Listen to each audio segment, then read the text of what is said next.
This is how to share Manus AI. From your dashboard, create a new task, then write a prompt.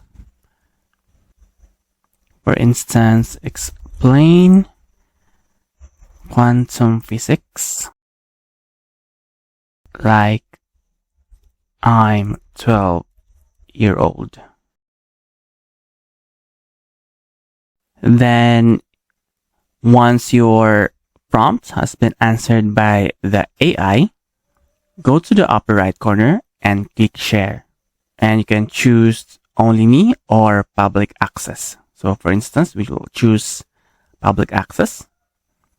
And you can now share this link by going to copy link and share it to your social media.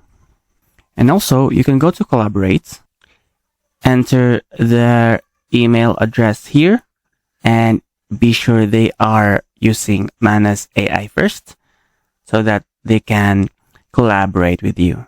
And you can also share the invite link by clicking this and send the invite link to your social media, email, or other communication platforms. So this is how to share Manus AI.